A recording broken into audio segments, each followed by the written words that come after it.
Saudara, sejak memasuki musim hujan pada bulan November tahun 2020 lalu, kasus demam berdarah di Kabupaten Saburai Jua hingga saat ini tercatat 13 kasus, masing-masing di Kecamatan Sabu Barat, Sabu Timur, dan Liai. Sementara 3 kecamatan lain yang juga sering menjadi penyumbang kasus demam berdarah, yakni Kecamatan Sabu Tengah dan Haumehara, belum mencatat adanya kasus demam berdarah.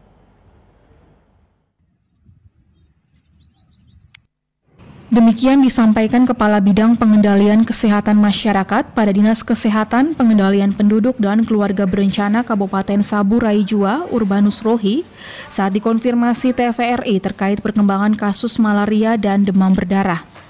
Menurut Urbanus, dengan adanya kasus DBD yang terus-menerus sejak tahun 2019 lalu, Saburai Jua secara otomatis telah menjadi daerah endemik DBD, sehingga pihaknya terus melakukan berbagai upaya agar bisa memutus mata rantai penularan wabah DBD dengan melakukan penyuluhan terkait pentingnya menjaga kesehatan lingkungan, serta membagikan bubuk abate.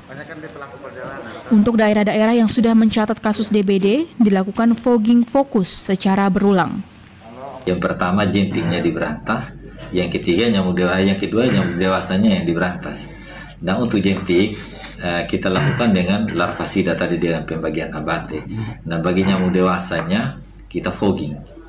Kita fogging fokus dalam radius 200 meter. Jadi ada kasus di sini kita fogging fokus dalam radius 200 meter. Itu diulangi 7 hari kemudian. Jadi kita fogging sekarang 2 kali. Kalau dulu 1 kali, sekarang kita fogging 2 kali. Meski demikian, kasus DBD yang sudah mulai sejak awal musim penghujan tahun lalu dan awal tahun ini belum dikategorikan sebagai kejadian luar biasa. Bahkan pihaknya berharap akan ada penurunan kasus dari tahun-tahun sebelumnya, serta dari semua kasus DBD, pasien telah sembuh dan saat ini tersisa 3 orang yang masih dirawat.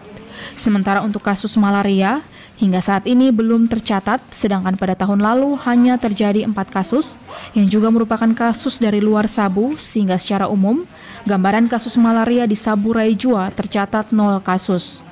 Urbanus menghimbau agar semua masyarakat di Kabupaten Saburai Jua terus menjaga kebersihan dan kesehatan di lingkungan masing-masing, serta menguras penampung air setiap 7 hari sekali, mengubur kaleng bekas ataupun tempat-tempat yang bisa menampung air hujan demi menghindari adanya jentik nyamuk. Upaya secara bersama tersebut agar Saburai Jua terhindar dari wabah penyakit pada musim penghujan kali ini. Dedi Laidoma, TVRI NTT.